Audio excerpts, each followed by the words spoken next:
아침 일라디오. 안녕하십니까. 오늘 아침 일라디오 아나운서 오승원입니다.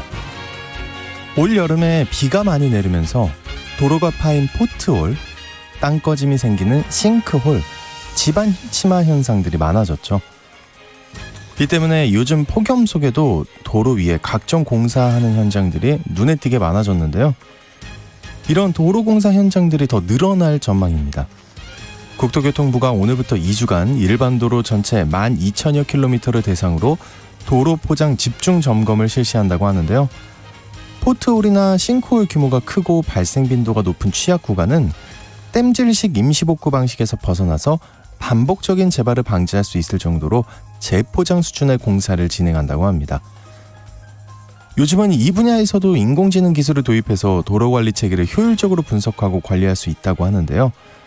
주변에 불편사항이 위험한 곳이 있으면 실시간으로 신고하실 수 있다고 합니다. 도로 이용 불편 척척 해결 서비스라는 스마트폰 앱을 통해서 신고하실 수 있다고 하니까요. 참고하시기 바라겠고요. 당장 또 6호 태풍 카눈이 북상 중이어서 태풍이 지나고 나서야 이런 작업도 가능하지 않을까 싶습니다. 오늘부터 사흘간은 태풍 피해 예방을 위해 대비 철저하게 잘 하셔야겠습니다. 8월 9일 수요일 오늘 아침 일라디오 출발합니다.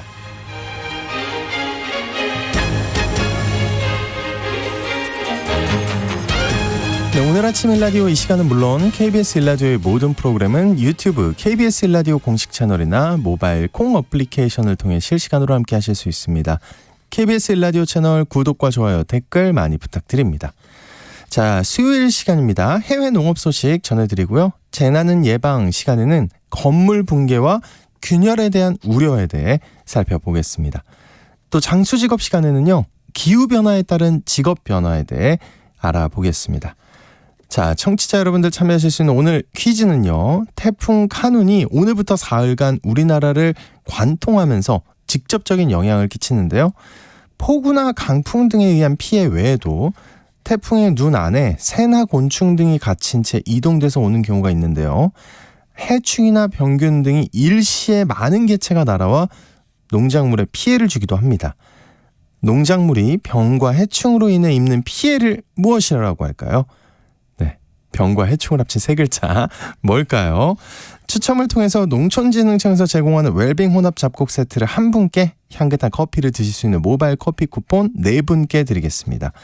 방송에 참여하실 분들은 단문 50원, 장문 100원이 드는 유료 문자 샵 9730으로 보내주시기 바랍니다.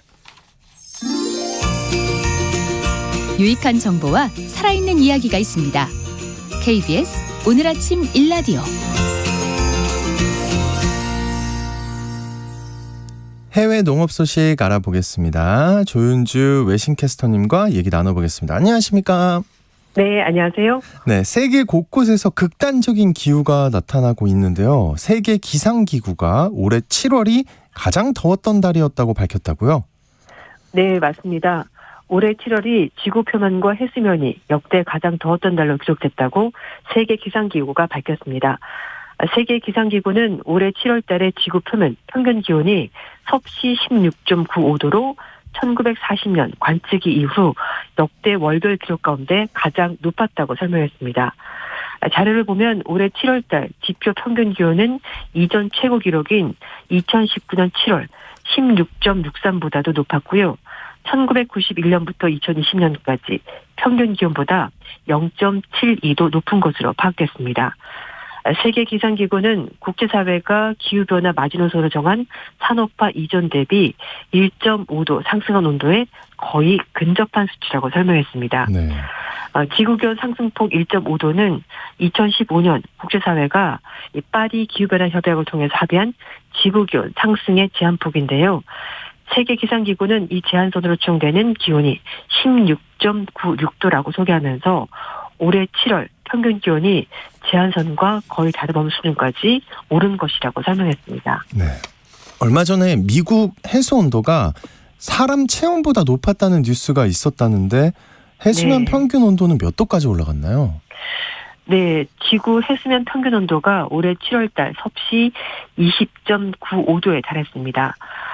이전 최고 기록과 거의 비슷한 수준인데요.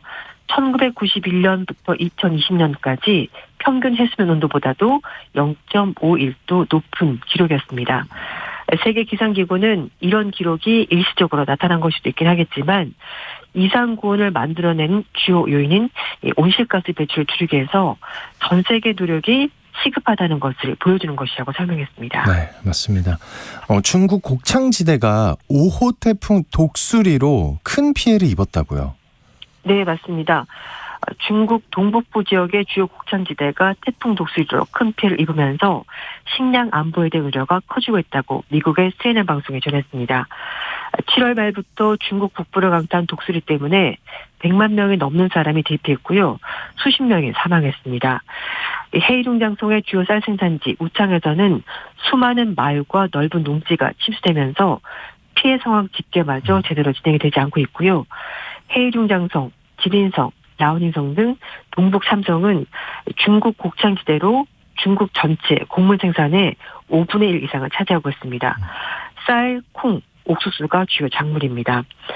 중국은 지난 5월 달에도 폭우로 미래 3분의 1 생산하는 주요 곡물 재배 지역인 허난성에 침수돼서 큰 피해를 입은 적이 있었습니다. 네. 지난달 러시아가 흑해 곡물 협정을 파기했다는 소식 전해드렸는데요. 세계 네. 식량 가격이 결국 3개월 만에 다시 오르고 있다고요. 네, 맞습니다. 우크라이나가 흑해를 통해서 곡물을 수출할 수 있도록 보장한 흑해 곡물 협정이 지난달 파기된 이후에 세계 식량 가격이 3개월 만에 다시 올랐습니다. 유엔 식량농업기구에 발표한 지난달 세계 식량 가격 지수를 보면 123.9로 전월보다 1.3% 올랐는데요. 이 지수는 2014년부터 16년까지 평균 가격을 100으로 두고 비교한 수치입니다.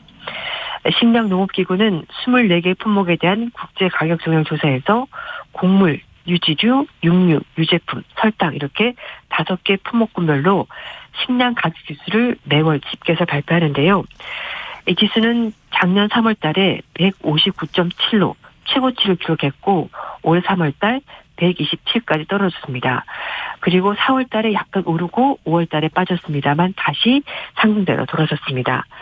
품목별로 보면은 곡물, 육류, 유제품, 설탕 가격이 떨어졌습니다만 유지류 가격은 올랐습니다. 흑해 곡물협정 종료로 해바라기 씨유 가격이 크게 오른 탓인데요. 팜유, 대두유, 유채씨유도 주요 생산국의 생산 전망이 불확실해서 가격이 올랐습니다. 쌀은 인도 수출 제한 때문에 가격이 올랐습니다. 네. 그런데 이 와중에 우크라이나산 농산물 문제가 다시 불거지고 있다는데 이건 무슨 얘기인가요? 네, 유럽연합이 동유럽 4개 국가에 대해서 한시로 정해졌던 우크라이나산 농산물 수입 금지 조치가 다음 달 15일 해제되기 때문입니다. 폴란드 정부는 유럽연합의 관세 면제 혜택을 받은 우크라이나산 농산물과 경쟁하는 자국 농민들의 피해를 고려해서 독자적으로 수입 금지 조치를 유지한다고 하는데요. 유럽연합이 작년에 러시아 우크라이나 침공 이후에 우크라이나에 대한 연대 차원에서 우크라이나산 농산물에 대해서 관세와 수입 할당량을 폐지했습니다. 이후에 폴란드, 루마니아 농민들은 우크라이나 농부들이 곡물을 팔아야 되는 것은 잘 알고 있지만 불공정한 경쟁은 사실이라면서 해바라기 씨가 창고 가득 쌓여 있는데 가격은 계속 떨어지고 있다면서 어려움을 호소했습니다. 농민들이 대대적으로 항의 시위를 벌이자 폴란드 정부가 지난 4월달 결국 우크라이나 농산물 수입 금지 조치를 발표했는데요. 헝가리, 슬로바키아, 불가리아 정부도 비슷한 조치를 발표했습니다. 그러니까 우크라이나산 농산물에 대한 관세가 없었으니까 가격이 당연히 떨어졌을 거고, 네. 그 우크라이나 수입 농산물과 경쟁해야 되는 동유럽 농민들 불만을 가질 수밖에 없겠네요. 네, 맞습니다. 유럽연합은 동유럽 4개 국가의 일방적인 조치를 비난했습니다만 이들 국가가 강력하게 나오자 우크라이나산 밀, 옥수수, 유채, 해바라기에 대해서 한시적으로 수입 금지 조치를 허용했습니다. 나머지 유럽연합 회원국에는 무관세 그리고 할당량 폐지 방침을 유지하면서 폴란드를 경유해서 우크라이나산 곡물이 송될 수 있도록 했는데요. 이 조치가 6월 말까지 하려고 했었는데 9월 15일까지 연장이 된 겁니다. 폴란드는 유럽연합이 이 조치를 해제한다고 하더라도 개별적으로 수입 금지를 유지한다는 방침인데요. 폴란드 농민들 입장도 강경합니다. 우크라이나산 곡물에 대해서 다시 관세를 부과해야 된다 이런 입장입니다. 근데 또 우크라이나 농민들에게는 EU의 수출 금지 조치 해제가 절실할 수밖에 없을 것 같아요. 네, 맞습니다. 올해 우크라이나 곡물 생산량은 6천만 톤으로 예상이 되는데요. 인구가 4천만 명 우크라이나에서는요. 연간 곡물 소비량이 1,800만 톤 소비가 되는데 전쟁 때문에 800만 명이 해외를 떠나면서 내수가 크게 줄어서 수출이 더욱더 절실해졌습니다. 이렇게 남는 곡물 규모가 약 4,500만 톤 수송이 되는데요. 폴란드의 연간 총 곡물 생산량보다 더 많습니다. 네. 프랑스, 독일, 스페인은 폴란드 정부의 방침이 우크라이나 지원하려는 노력을 훼손한다면서 우크라이나 지지 입장을 밝히고 있는데요. 북대서양조약기구 나토는 폴란드 북부 발트에 흑해를 대체할 우크라이나 곡물 수출항을 마련한다는 계획을 세웠습니다. 근데 문제는 폴란드 정부 협조가 있어야 되는데 폴란드 정치권은 이 부분에 대해서 부정적인 입장입니다. 알겠습니다. 또 중동에서 올리브유 확보 전쟁이 벌어졌다는데 올리브유가 부족한 건가요? 네, 맞습니다. 중동과 남유럽에서 흔히 볼 수 있는 올리브유가 요즘 부족한데요. 올리브는 이 지역에서 필수품입니다. 주식인 빵을 찍어 먹을 때도 쓰는 것이고 열매절임은 중동과 남유럽에서 우리나라 김치처럼 기본 반찬에 쓰이고요. 모든 요리에 기름을 많이 쓰는데 그때 올리브유가 쓰입니다. 전 세계적으로 기후변화에 따른 더위, 가뭄이 기승을 부리면서 스페인, 이탈리아, 그리스 등 남유럽 주요 국가들의 올리브 수확에 비상이 걸렸습니다. 심각한 가뭄 때문에 올리브 생산이 크게 줄었고요. 당연히 올리브유도 크게 줄었습니다. 그래서 중동 지역에서 올리브유를 확보하려고 노력을 한다는 거죠? 네, 맞습니다. 이 올리브유 생산에 빨간불이 켜진 남유럽 국가들이 올리브유 확보를 위해서 상대적으로 가뭄 피해가 적은 중동 국가로 눈을 돌리고 있는 겁니다. 이 올리브 수확이 줄어서 가장 큰 어려움을 겪은 나라가 스페인인데요. 스페인은 세계 1위 올리브유 생산 국가입니다. 스페인은 작년부터 지금까지 62만 톤의 올리브를 생산했는데 같은 기간에 통상 150만 톤의 올리브를 생산했던 예년과 비교할 때 반토막에도 미치지 못하는 생산량입니다. 이렇게 비상에 걸린 스페인 식품업계가 최근에 중동으로 부족한 올리브를 확보하고 나선 건데요. 이 과정에서 가장 많은 주목을 받고 있는 나라가 바로 튀니지입니다. 그동안에 아랍권에서 가장 많은 올리브를 생산하는 나라 바로 튀니지라고 합니다. 튀니지의 올리브유 생산은 괜찮은가 보네요. 네, 맞습니다. 스페인을 중심으로 남유럽 국가 식품 기업들이 적극적으로 올리브를 구매해서 튀니지 올리브 수출량이 예년보다 30% 정도 늘었는데요. 튀니지는 가뭄으로 피해를 입은 올리브 나무들이 상대적으로 적었고 특히 튀니지 올리브 나무가 스페인 올리브 나무보다 가뭄에 더 강하다고 합니다. 그리고 레바논도 유럽 식품업계에 관심을 많이 받고 있는 나라인데요. 레바논은 전체 농경지의 23% 정도가 올리브 나무 경작지입니다. 최근에 스페인 식품 기업들이 레바논 현지 생산업자들을 적극적으로 접촉하면서 올리브를 대거 구매하고 있습니다. 워낙 유럽 식품 기업들이 활발하게 올리브유를 구매하다 보니까 레바논에서는 앞으로 국내 소비용 올리브유가 부족해질 거다라는 우려까지 나오고 있는데요. 레바논 식품 기업들이 자체 브랜드로 생산한 올리브유가 부족해질 수 있다는 지적까지 나오고 있습니다. 그렇군요. 해외 농업 소식 오늘 여기까지 듣겠습니다. 외신캐스터 조현주 씨와 함께했습니다. 오늘 고맙습니다. 네, 감사합니다.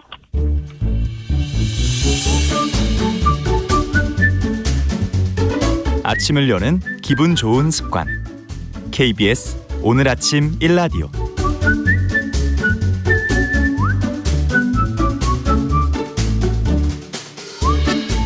네, 0566님이 태풍이 가까워지나 봅니다. 바람결이 점점 강해지네요 하셨는데 진짜로 오늘 좀 출근하는데 바람이 좀 다르더라고요. 그렇죠. 바람이 그래서. 네. 알겠습니다. 자, 오늘 이번 시간 우리 일상 곳곳에 도사리고 있는 위험에 대해 알아보고 미리 대비하기 위한 시간 재난은 예방입니다. 최근에 순살 아파트, 통뼈 아파트가 나오면서 내가 살고 있는 건물도 무너지지 않을까 이런 불안감을 느끼실 수 있는데요. 오늘은 건물 붕괴와 균열에 대해서 얘기 나눠보겠습니다. 대한민국 산업현장교수단의 최명기 교수님 나오셨습니다. 안녕하십니까? 네, 안녕하십니까? 네, 궁금한 거는 진짜 내가 살고 있는 아파트나 건물 과연 얼마나 사용할 수 있을까 이건 것 같아요. 네. 보통 아파트 얼마나 사용하실 것 같아요? 근데 외국은요, 제가 네. 보니까 막 100년 넘은 아파트 저도 살았었거든요. 네네. 근데 우리나라는 없지 않나요? 한 그렇죠. 20년 되면 재건축 얘기 나오는 것 같은데. 네. 이 연구에 따르면 아파트를 사용할 수 있는 수명은 이제 평균적으로 이제 다 틀리는데요. 기본적으로 최소 한 15년. 최소. 그리고 이제 최소죠. 많이 네, 그렇죠. 최소죠. 그리고 이제 많이 사용하는 것은 약 한 737년까지 700년을 넘게 사용할 수가 있고요. 우리나라 아파트 잔존 수명인가요? 아니죠. 이것은 이제 외국의 그렇죠? 개념이죠. 예. 그리고 이제 우리나라 아파트에 대해서 이제 그 잔존 수명을 이제 추정한 것을 연구를 해보면 실제 우리나라 아파트는 일반적으로 이제 내륙 지역의 아파트는 한 60년 정도. 그리고 이제 해안 지역 아파트는 한 36년 정도 쓸 수가 있고요. 평균적으로 한 30년 정도 쓸 수 있다 이렇게 이제 보시면 되겠습니다. 네. 그런데 이제 일반적으로 이 아파트 그 수명 그러면 이제 물리적 어떤 수명 관점에서 살펴를 보게 되게 되면 아파트가 오래되게 되면 뭐 벽이라든지 기둥이나 또는 천정, 슬래브 쪽에 이제 균열이 발생이 돼서 안전이 굉장히 위험해서 네네. 이제 되는 경우도 있지만 사실 이제 수명이 좀 짧은 이유가요. 그 아파트 안에는 보면은 각종 설비들이 있어요. 뭐 상수도관이나 뭐 하수도관이나 뭐 전기라든지 가스 그럼 이런 어떤 각종 설비들이 굉장히 노후화가 돼서 이게 수명을 다해서 실은 상당히 수명이 짧은 경우가 있거든요. 아무래도 오래된 아파트 같은 경우에는 이제 녹물이 나와서 수돗물을 마실 수도 없는 상태고요. 네네. 그리고 이제 하수도 잘 막혀서 이제 역류도 하는 경우도 좀 있고요. 그리고 뭐 결로라든지 뭐 곰팡이도 쉽게 이제 발생이 되고 있고 뭐 난방을 해도 뭐 따뜻해지지 않다 보니까 굉장히 사용할 때 불편하잖아요. 그런데 이런 어떤 각종 설비나 배관 같은 경우에는 이게 이제 콘크리트 속에 이 관로들이 매설이 돼 있어서 뭐 점검이나 뭐 교체 또 뭐 교환이나 보수 이게 사실상 좀 불가능하기 때문에 통상적으로 아파트 수명이 많이 단축이 되고 있는 그런 실정이죠. 그렇군요. 네네. 근데 그 수명이 단축돼서 붕괴가 되는 일까지는 잘 없지 않나요? 그렇죠. 많이 못 본 것 그렇게 같은데. 붕괴까지 많이 가는 경우는 상당히 없고요. 네네. 일반적으로 이제 붕괴가 발생이 된다 그러면 뭐 여러 가지 요인에 의해서 발생이 되죠. 요즘 최근에 가장 문제가 많이 되고 있는 이제 부실공사에 의해서 붕괴가 되는 경우도 있고요. 그리고 방금 말씀하셨던 것처럼 아파트가 좀 오래돼서 이 노후화돼서 이제 붕괴되는 경우도 있고요. 그 외에 뭐 일본과 같이 뭐 지진이 많은 지역에서는 뭐 지진이라든지 전번에 저희가 이제 한번 다뤘었지만 이제 싱크홀, 집안 침하, 그리고 뭐 요즘 이제 많이 이제 좀 대두가 되고 있는 테러 또는 뭐 화재 이런 여러 가지 요인에 의해서 실은 발생이 많이 되고 있는 상태거든요. 비율로 따져 보면은요, 실은 자연재해라든지 이 노후화에 의해서 붕괴되는 경우가 상당히 많습니다. 그런데 이제 이런 경우보다는 뭐 주로 부실공사 또는 테러에 의해서 붕괴가 상당히 주목을 더 많이 받고 있죠. 지금 뭐 최근에도 이제 마찬가지지만은요. 뭐 부실공사에 의해서 붕괴되는 대표적인 경우 그러면 어떤 경우가 있을까요? 부실공사의 네. 대표적인 예요? 네네. 있었던 거요? 네. 참 말로 하기 그런데 그렇죠. 네. 예를 들어서 가장 큰 충격은 저는 개인적으로 성수대교였거든요. 그렇죠. 그걸 보고 있었거든요. 네. 라이브 뉴스로. 네. 뭐 성수대교라든지 네. 또는 뭐 95년도에 발생이 됐던 뭐 삼풍백화점. 맞아요. 네. 분홍색 백화점. 네. 그리고 이제 뭐 와우 아파트가 이제 좀 오래됐었거든요. 이것은요. 뭐 와우 아파트 붕괴라든지 뭐 최근에는 뭐 작년이죠. 광주 화정동에서 화정동 그 아파트 외벽이 16층 정도가 붕괴가 돼서 이제 작업자까지 사망이 됐었고요. 그 최근에는 인천 금단 아파트의 지하 주차장 이게 이제 붕괴가 되면서 굉장히 사회적으로 공분을 좀 많이 일으켰던 거죠.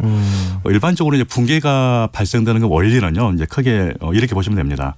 작용하는 힘이 있고요. 그리고 거기에 대해서 이제 버티는 어떤 그 능력들이 있는데 작용하는 힘에 대해서 버티는 능력이 적다. 그러면 이게 붕괴가 되는 거거든요. 그래서 이제 버티는 능력은 그럼 어떻게 이것을 산정하느냐 그러면 뭐 철근이 부족했다든지 이번과 같이요. 또는 콘크리트 강도가 좀 떨어졌다든지 그리고 이제 부재 그 크기들이 있습니다. 뭐 보라든지 기둥의 그 사이즈 크기들이 있는데 이 크기가 좀 적다든지 이렇게 되면 버틸 수가 없는 거예요. 잠깐만요. 근데 요즘 다 나오는 말들이었잖아요. 네, 그렇죠. 그래서 기본적으로 이제 이런 어떤 버틸 수 있는 능력이 부족한 경우 하나하고 그리고 이제 작용하는 힘이 컸을 경우에는 붕괴가 되는 거예요. 비근한 예로 인천 금단 아파트 지하 주차장이다 그러면 그 경우에는 이제 버틸 수 있는 능력이 첫 번째가 철근이 일단 부족했다는 거, 전단 보강경이요. 그리고 이제 콘크리트 강도도 역시 부족했었죠.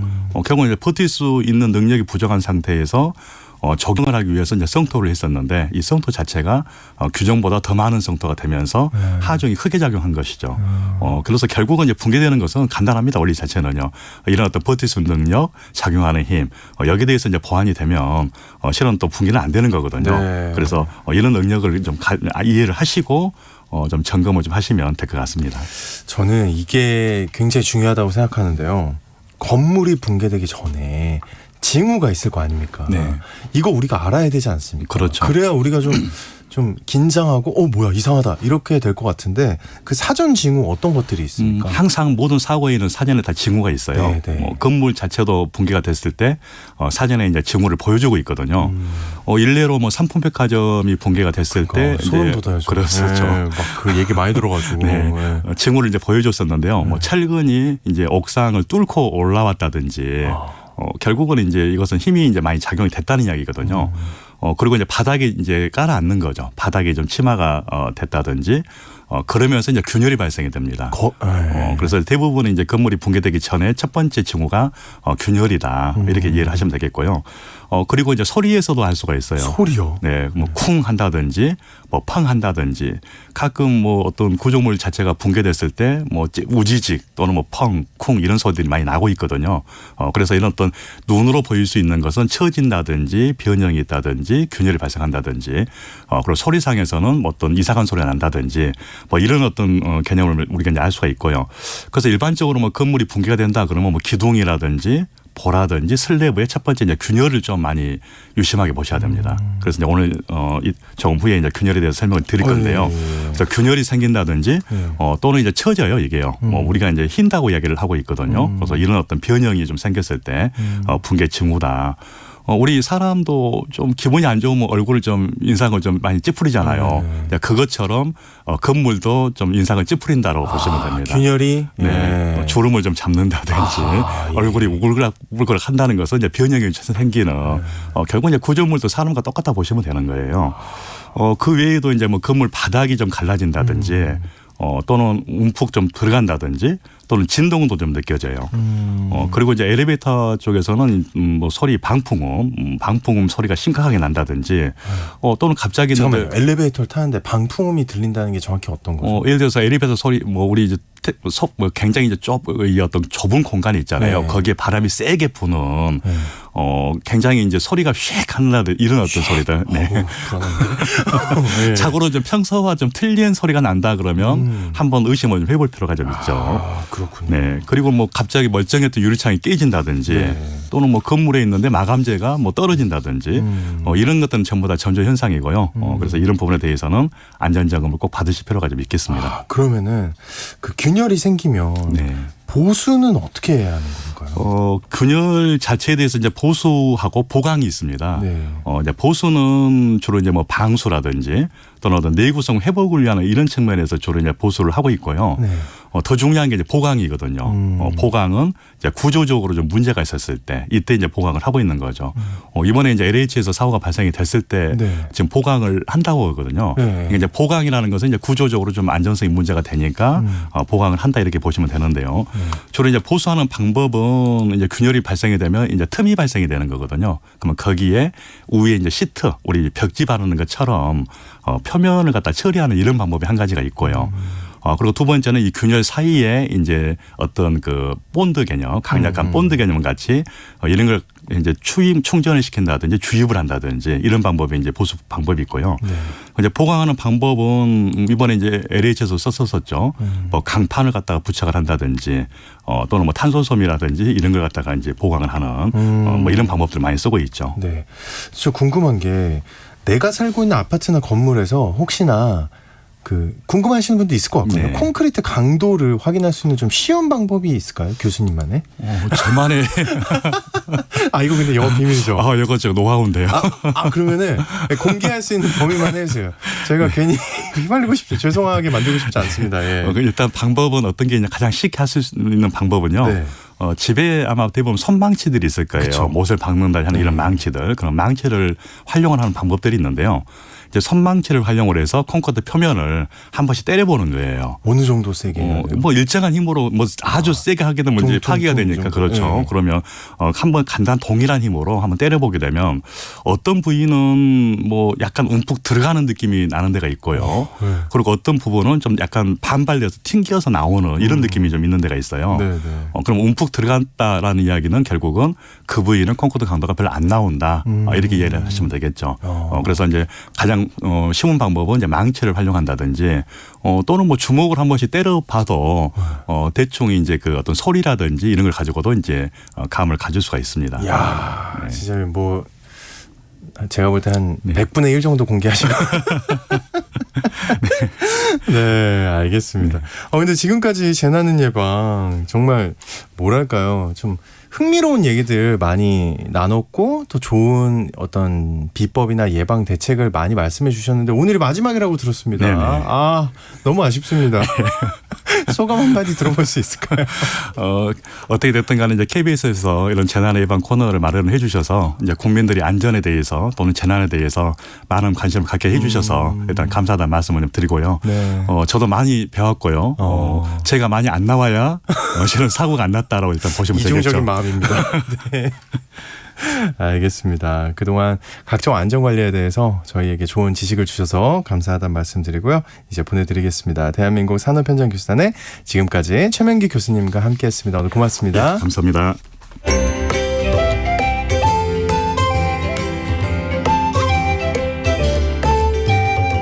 상쾌한 하루의 시작. KBS 오늘 아침 1라디오.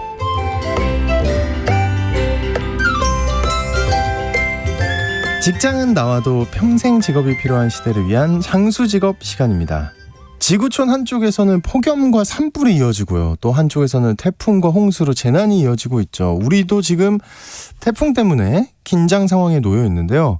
이 갈수록 커지는 기후변화 문제가 직업에도 많은 변화를 가져온다고 합니다. 오늘은 그래서 기후변화로 인해 떠오르는 유망 직업과 녹색 일자리에 대해 얘기 나눠보겠습니다. 커리어비전의 최진희 대표님 나오셨습니다. 안녕하십니까? 네, 안녕하세요. 정말 필요한 주제네요. 네네. 이 기후변화 때문에 근데 가장 큰 타격을 받고 있는 분야가 아무래도 농업인데 그 농업에서 나타나는 변화부터 얘기해 볼까요? 네. 코로나19 때문에 우리 삶이 정말 많이 변화됐다라고 그쵸. 하면 기후변화로 인해서 가장 많이 변화될 게 또 농업인 것 같아요. 식재료 관련해서 이제 우리가 식품 관련해서인데요. 농업의 경우도 올 여름 기후변화로 많은 비가 내렸고 농작물에도 많은 피해가 있었잖아요. 제가 그 주말에 마트를 가보니까 전 상추를 참 좋아합니다. 야채를 좋아하는데 예전에는 뭐 970원 이렇게 한 봉 포장된 게 970원 뭐 1,000원 뭐 1,060원 이랬는데 지금 4,000원 정도 되는 한 4배 정도의 가격인 거죠. 야채값이 다 너무 많이 오른 거예요. 이렇게 이제 기후변화가 갑작스런 이런 그 강수량의 변화로 인해서 농작물에도 피해가 있다 보니까 생산량도 줄고 그러다 보니까 수확량도 줄은데 우리의 밥상 물가가 좀 걱정되기도 하는데요. 2050년까지 전 세계 인구가 97억 명에 달한다고 합니다. 왜 이렇게 늘어요? 엄청나게 늘어나죠. 우리나라만 빼고 다 느는 것 같아요. 그렇죠. 인구는 늘어나는데 농작물은 줄어드니까 그만큼 식량 수요가 많이 부족한 부분인 거죠. 그래서 이 식량 수요를 뭔가 메꾸기 위해서는 안정적인 곡물을 이렇게 재배를 해야 되는데 그러다 보니까 스마트팜이라는 게 많은 들어봤어요. 인기를 끌고 있습니다. 네. 이제 아마 농작물 분야에서는 스마트팜이 좀 대세를 이룰 것 같다 보이기도 합니다. 스마트팜은 농작물 수확량을 좀 개선하고 비용을 절감하는 데 도움이 되는 농업 접근 방식이죠.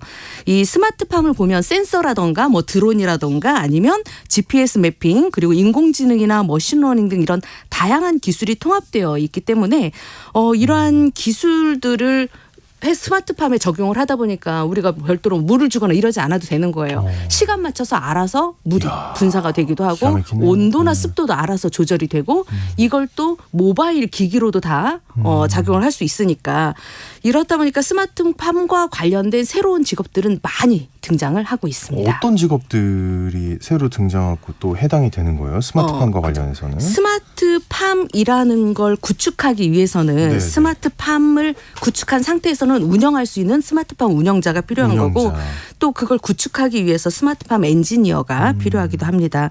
그 안에 이제 우리가 시설 안에 뭔가 곡물을 재배를 해야 되다 보니까 시설 재배 연구원이라던가 시설 작물 재배원 그리고 시설 작물 재배 관리자라던가 정밀 농업 기술자 등이 있습니다. 아무래도 이런 스마트팜을 구축하고 운영하려면 원격 제어를 위한 통신 시설과 그리고 다양한 기기 개발이 필요하고요. 이를 스마트폰 애플리케이션과 연동을 시켜야 되기 때문에 이걸 담당할 전문 인력이 필요합니다. 아직까지 우리나라는 뭐 원예라던가 이런 쪽에서만 스마트팜이 좀 많이 대량으로 하고 있지만 우리 이런 그 곡물이라던가 작물에는 많은 이렇게 많이 아직까지는 정착화되지 않았기 때문에 앞으로 전문 인력은 더 많이 수요가 될 것으로 보여집니다. 있을 것이다. 아무래도 이런 기후 변화에 따라서 미래 최고 유망 직업이나 업종은 농업이라고 합니다. 그 얘기 많이 들었어요. 네, 농업이라고 하죠. 예전에 저 학교 다닐 때만 해도 대학 다닐 때만 해도 농학과를 가는 친구들 보면 왜 저과를 가지? 막 이런 생각을 했거든요. 왜 그러지? 네, 그런데 지금은 정말 핫 이슈가 된 거죠. 시대가 바뀌었어요. 네네. 네. 그래서 지금은 뭐 생명, 식품, 식물 생명과학과, 바이오 시스템 공학과, 농생명공학과라고 이렇게 하죠. 예전에는 농학과가 농생명공학과, 스마트팜 도시 농업과, 친환경 바이오 융합과, 시설 농업학과 이런 학과들이 앞으로 떠오르는 학과로 이슈가 될 걸로 보이고요. 네. 이런 학과를 전공한 사람들이 이제 나오기까지 시간이 좀 많이 걸리잖아요. 그러다 보니까 이 분야에서 지금 교육들도 많이 활발하게 진행이 되고 있는데 기존에 이제 이 방송을 듣고 계신 농촌에서 농사를 짓고 계신 우리 이 농업 전문가 분들도 이런 교육들을 받아서 빨리 스마트팜에 대해서 훨씬 유리해지실 것 같은데. 네네. 그럼요. 아무래도 시설 재배 관리자가 필요하니까 그분들의 경력을 살려서 할 수 있는 일들이거든요. 그래서 이쪽에도 한번 관심을 가져보면 좋을 것 같습니다. 근데 저는 좀 새롭게 다가오는 게 기후변화가 그 기존의 직장인들한테도 영향을 미치고 있다는데 이게 무슨 말입니까? 혹시 기후사직이라고 들어보셨습니까? 기후사직이 뭐예요? 기후사직. 날씨 안 좋아서 사표 쓰는 거예요? 그죠. 기후가 날씨니까. 네. 그죠. 날씨와 관련돼서 뭔가 기후가 변화하다 보니까 내가 사직을 쓰는 사람들이 늘어났는데요. 작년에는 조용한 사직이라는 게 사실 HR 분야 이 담당자들 사이에서는 직원들이 조용하게 사표를 쓰고 그만뒀었거든요. 근데 올해 또 떠오르는 이 키워드 단어 중에 하나가 기후사직이라는 이런 용어가 있습니다. 기후사직은 기후변화에 대응할 수 있는 일을 하기 위해서 기존의 일을 그만두는 것을 말합니다. 정말 기후변화에 뭔가 나라도 나서서 좀 뭔가 일조를 하겠다 이런 마음이겠죠. 그런 뜻이에요? 네네. 네. 기후위기와 싸우기 위해서 회사를 그만두고 두는 사람들을 기후사직자라고 부르고 있는데요. 앞으로의 이런 향후 노동시장을 바꾸는 새로운 흐름이 될 것이라고 세상에. 블룸버그 네. 통신이 전망을 하고 있습니다. 아무래도 전 세계적으로 기후사직자가 많이 늘고 있는데요. 영국의 이런 젊은 노동자의 30%가 기후위기에 악영향을 끼치는 기업에 입사하지 않겠다라고 와. 이렇게 밝혔습니다. 30%의 인구라면 엄청 대단한 많은 그죠 거죠. 관심이 네. 훨씬 더 기후 변화에 관심이 많다는 거죠. 그렇기 때문에 이게 이제 단연 영국만의 일이 아니라 전 세계적인 붐이기 때문에 우리나라도 이제 곧 이런 기후 변화, 환경 가치를 공유하는 회사에 일하는 걸 원하는 젊은이들이 많이 늘어날 것으로 보이고요. 우리나라의 기업 문화도 앞으로는 이런 기후 변화에 따른 환경 문제를 다룰 수 있는 이런 ESG 경영에 참여하는 기업들에 많은 관심이 몰릴 것으로 보여집니다. 그렇군요. 근데 이 기후 변화가 그러면 노동시장 전반에 어떠한 영향이 있을까요? 좀 전반적으로. 아무래도 노동시장에 영향을 미쳐서 전 세계적으로 녹색 일자리라는 이 녹색 일자리를 일자리요? 만들어냅니다. 단어만 들어도 사실 녹색 일자리라니까 왠지 깨끗한, 왠지 뭔가 정화되는 이런 느낌이죠. 녹색 일자리는 환경을 보존하고 재생하는 데 기여하는 농업이나 제조업, 연구 개발업, 관리업, 서비스업에 속하는 일자리를 뜻하는데요. 본격적으로 사회가 친환경적인 방향으로 나가게 되면서 다양한 방면에서 이런 환경 분야가 각광을 받을 것으로 예상됩니다. 얼마 전에 제가 테이크아웃 커피숍을 들렸었거든요. 네. 그런데 테이크아웃 커피숍에 갔는데 기존에 우리가 뭐 테이크아웃 하다 보면 플라스틱 병이라던가 네. 플라스틱 컵이라던가 아니면 종이컵을 이렇게 컵 단위로 주잖아요. 근데 웬 봉투를 주시는 거예요. 컵이 아니라. 그래서 이거 뭐지? 뭐 이렇게 너무 신기해서 이렇게 쳐다봤는데 그 위에 우리가 이제 삼각김밥 접듯이 이렇게 거의 삼각형 모양으로 된 봉투를 이렇게 주셨어요. 그래서 이렇게 접는 삼각김밥처럼 접었는데 거기 자세히 글귀를 보니까 친환경 소재라고 해서 재활용품으로 만든 종이 재활용품으로 만든 이 포장지라는 거예요.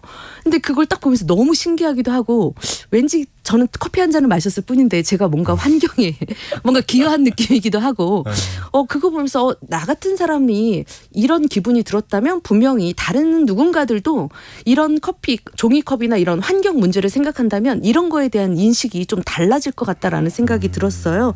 그러다 보니까 뭐 이런 친환경 재생용품에 대한 관심도 높아지고 있고 녹색 일자리도 더 늘어날 것으로 보여집니다. 네, 이해가 됩니다. 근데 또 그 중장년층이나 은퇴자들이 할 수 있는 녹색 일자리가 있다면 네네. 이 시간에 좀 소개를 부탁해도 될까요? 네. 예.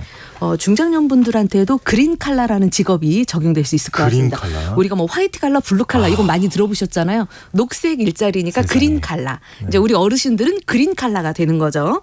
이 그린 칼라 관련한 직업들은 숲 해설가라던가 자연 환경 안내라던가 유기농업, 생활협동조합 등이 있습니다. 숲 해설가는 많이 들어보셨을 텐데요. 네. 자연 환경 안내원이라는 직업이 또 있습니다. 자연 환경 안내원. 네, 어르신들이 좀 잘 알아두시면 좋을 것 같은데요. 숲 해설과 국립공원 가이드처럼 국립공원이나 생태계 보존지역 방문자를 위해서 생태 해설과 체험 프로그램을 기획하고 운영하는 일들을 합니다. 그래서 평소에 내가 숲을 잘 알고 많이 다니고 숲 해설의 경험이 있다라고 하면 이런 자연환경 안내원에 대해서도 한번 알아보시면 좋을 것 같고요. 기존에 이제 숲 해설가야 많이 알려져 있죠. 우리도 네. 이제 숲에 갔을 때 이 나무에 대한 설명해주고 스토리 얘기해 줄 너무 때 재밌어요. 정말 네. 힐링되고 맞아요, 좋았거든요. 맞아요. 그런 직업은 여전히 녹색 일자리로 각광을 받을 것 같습니다. 그뿐만 아니라 환경관리 지도사라는 직업이 있는데요. 환경과 관련된 지식을 함양하거나 환경관리에 관련된 주도적인 주체로서 환경에 대한 녹색 환경 실천 운동가를 말합니다. 그뿐만 아니라 뭐 에코 패셔니스트가 있는데요. 지금 티셔츠 입고 계시잖아요. 네네. 그냥 아무 무늬가 없는데 그 안에 뭔가 환경 보호와 관련한다던가 기후와 관련된 그림을 그려서 이걸 홍보를 하는 거죠. 그래서 이런 역할을 하는 패셔니스트, 그래서 에코 패셔니스타 이렇게 얘기를 합니다. 친환경적 옷감이나 천연 염색 재료를 이용해서 옷을 디자인하거나 환경을 소개하고 있죠. 네. 그 외에도 생활협동조합에서 안전한 먹거리 관련해서 일을 하실 수가 있고요. 뭐 아름다운 가게 관련해서 우리가 재활용, 나눔하는 이 가게는 많이 들어보셨을 거예요. 들어봤어요. 이런 가게에는 꼭 재활용만 있는 게 아니라 각 기업 단체에서 기부하는 제품, 새 제품들도 의외로 많이 있습니다. 그러다 보니까 이런 아름다운 가게에서 뭐 소비를 해주시는 것도 환경과 뭔가 연관이 되기 때문에 좋은 일을 하는 거라고 보시면 될 것 같고요. 환경 관련 민간 단체들이 있어서 우리가 뭐 환경운동연합이라든가 녹색연합과 같은 이런 환경 단체에서 또 근무를 하실 수가 있기 때문에 이런 곳에서 일하시는 분들을 녹색 일자리라고 우리가 부르고 있습니다. 그렇군요. 그 기후 변화로 재난 관련 직업도 주목을 받고 있잖아요. 네, 그렇죠. 뭐 지구 온도 1도가 상승하면 뭐 기상 이변에 따른 재난의 횟수는 10배 이상 증가하고 그에 따른 피해는 100배 이상 증가를 한다라고 합니다. 그만큼 우리가 기후 변화에 따라서 재난도 많이 일어나는데요. 이번에 뭐 울진이라던가 삼척, 산불, 뭐 집중호우, 이태원 참사 이런 것도 하나의 재난이었고 이거를 조금 더 미리 사전에 방지를 한다면 재난을 막을 수 있기 때문에 사전에 방지할 수 있는 스마트 재난 관리 전문가가 또 뜨고 있습니다. 스마트 재난관리 전문가요? 네, 예. 뭐 인공지능, 사물 인터넷, 빅데이터 등 이런 ICT 첨단 기술을 융합해서 재난관리 시스템을 기획하고 완전 개발하고 엔지니어적인 운영하는 네. 일입니다. 네. 우리도 재난했을 때 삑삑 문자 왔었잖아요. 네. 그런 거를 다 계획하고 하는 이런 직업들이기 때문에 네. 이런 뭐 새로운 재난들이 막 많이 생겨나니까 앞으로 이런 재난관리 전문가의 수요는 계속 늘어날 전망입니다. 네, 창수 직업 오늘은 기후변화에 따른 유망 직업과 녹색 일자리에 대해서 살펴봤습니다. 커리어 비전의 최진희 대표님과 함께했습니다. 오늘 고맙습니다. 네, 감사합니다. 네, 오늘 퀴즈의 정답은요. 병충해였습니다. 977 하나님 병충해입니다. 보내주셨고요. 778 하나님 정답은 병충해입니다. 매일 아침 유익한 정보 너무너무 잘 듣고 있답니다 하고 보내주셨습니다. 최 대표님한테 하는 얘기인 것 같아요. 감사합니다. 0929님 정답은 병충해. 태풍의 눈 안에 병해충이 따라온다는 거 오늘 처음 알았습니다 하고 보내주셨는데 사실 저도 이 방송을 진행하면서 처음 알게 되는 것들이 너무 많거든요. 근데 저도 처음 알았습니다. 너무 좀 신기하기도 하고 한편으로 무섭기도 하고요. 네, 중복 당첨 여부 확인 후에 홈페이지에 당첨자 올려놓겠습니다. 태풍 상륙을 앞두고 있습니다. 정말 지금까지도 여러 가지로 피해가 많았는데요. 더 이상 피해가 없도록 철저하게 대비하시기 바라겠습니다. 오늘 아침 일라디오 전 내일 다시 인사드리겠습니다. 아나운서 오승원이었습니다. 고맙습니다.